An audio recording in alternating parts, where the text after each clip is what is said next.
we continue our discussion of indie rock in the 1980s and the idea that in the 1980s, amidst all of the other sort of big MTV, FM radio, all of these kinds of sort of commercial enterprises, there was developing an alternative, off-the-radar, independent music kind of community that brought music to people in ways that were really, as I keep saying, off the radar from the big music business. This indie rock scene. In the last video, we talked about hardcore punk and how it played a role in sort of building up kind of regional audiences in a hardcore punk scene across the country in the first half of the decade. But I really want to focus now on the role of college radio and what we call college rock. Remember when we talked about the rise of FM radio at the end of the 1960s? We said that AM radio really sort of dominated the popular music business. There was no FM radio. What was on FM radio was classical music, university correspondence courses, maybe some jazz, religious programming, things that most people weren't all that interested in. In fact, most radios didn't even have an FM band to tune these stations in. And when Tom Donahue got the idea of launching FM rock and doing what became FM freeform, he called around to church radio stations until he found one that had its phone disconnected, figuring, well, if the phone's been disconnected, they're willing to try anything. And so he starts this FM rock thing, and it's free form, and it begins to catch on, and it becomes what becomes FM rock into the 1970s, and all through this period we're talking about into the 1980s. Well, there was another opportunity like that, just sort of sitting there waiting to be taken advantage of. And that is all these FM all these FM stations that exist at colleges and universities all across the country. Many, many colleges and universities have their own radio stations. Oftentimes, the amount of coverage they get, that is the area which they can broadcast to, is extremely circumscribed.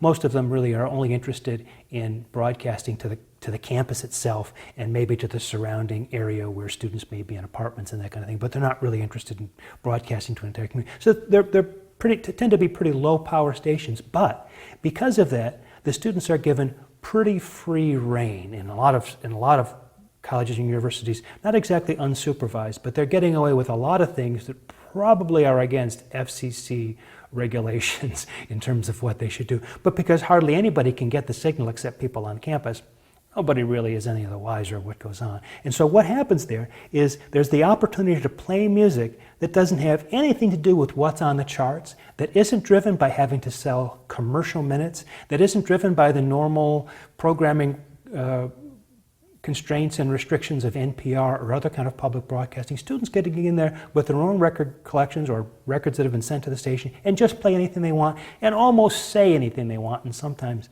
they do. And so this became a real opportunity for college radio to become part of a movement that would bring music that was considered unsuitable for commercial broadcasting to a crowd that was looking for something different. Looking for something that wasn't Bon Jovi, looking for something that wasn't Bruce Springsteen. I don't mean to pick on New Jersey artists. That wasn't Michael Jackson, that wasn't Madonna. And so this is what college radio became. And there was a kind of a community of college radio stations that developed across the country. Now, college radio, very changeable because students are only in school for 4 years, and oftentimes you're changing radio station directors who's a student every year as that student graduates and moves on. But it's a kind of a changing situation, but it's a real opportunity. And what happens is a lot of this independent music, this indie music, gets big on college radio because it's an alternative to what they would normally play, the Cars or Foreigner or something like that. And so it's a real opportunity to play music that's different. And so the college radio provides the airplay, and because these records are being played on the record on the radio station, it also provides possible venues for these groups to come around and do shows. And so there's this whole network of stations and venues among college towns across the country that starts to sort of connect up this off-the-grid kind of version of popular music, the alternative scene. The best demonstration of this is a group out of Athens, Georgia, home of the University of Georgia, called REM, led by vocalist Michael Stipe and guitarist Peter Buck, formed in 1980.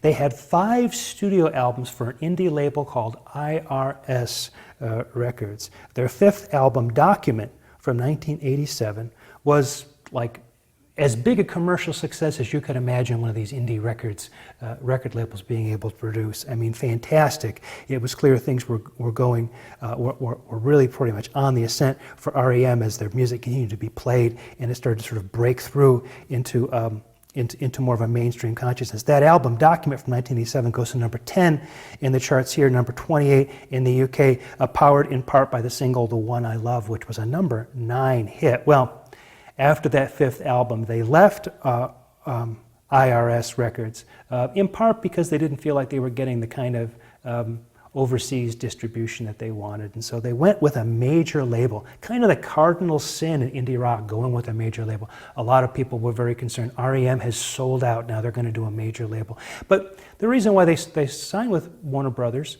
the big label they signed with, was that Warner Brothers said, you've got complete artistic control. You can do whatever you want. So they liked that idea. In 1988, they brought out the album Green. It went to number 12.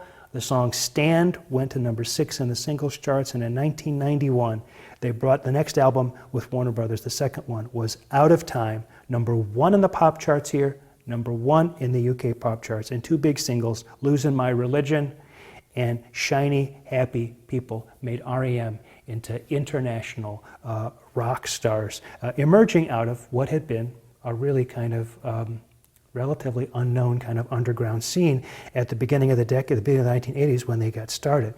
I can't really talk about all the different kinds of indie groups, so I'm just going to choose a couple to kind of put a point of emphasis on.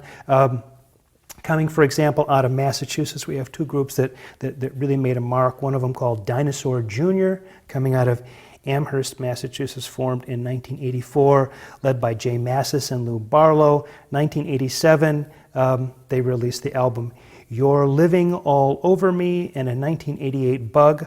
Both of those released on SST, remember the label out of Los Angeles, started by the guys in Black Flag. Again, a similar pattern. They have some success, and they signed to Sire, which is by now, Sire is the label that had signed a lot of those punk bands back in the late 70s, Blondie and some of the rest. Well, in 1991, they bring out the album Green Mind.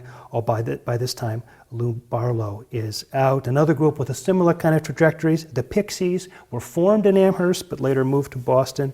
1986, led by Frank Black and Kim Deal. Their 2 albums, Surfer Rosa from 1988 and Doolittle from 1989, were both released on the British independent label 4AD. And in fact, they had some pretty good success in the UK, where that second album, Doolittle, went to number 8 in the charts.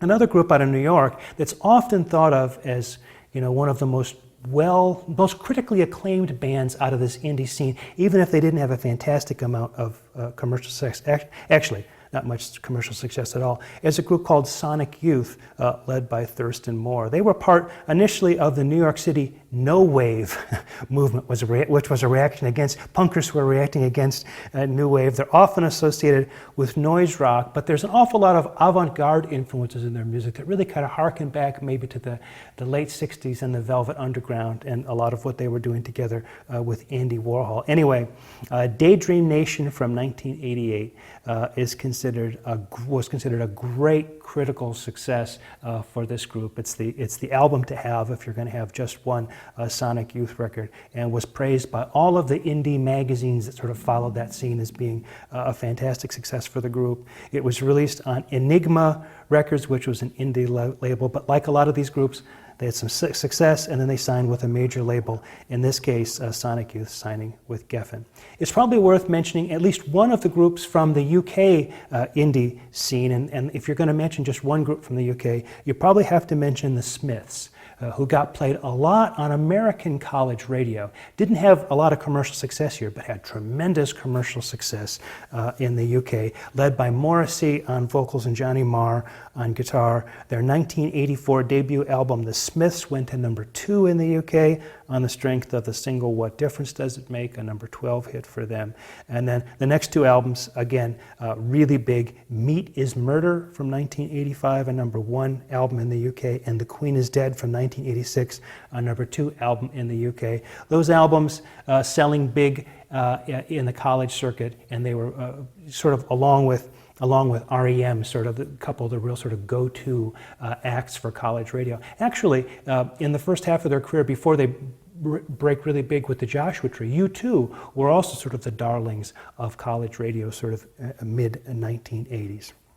So let's take a minute now as we end our lectures for this week to offer a sort of summary of what we've talked about.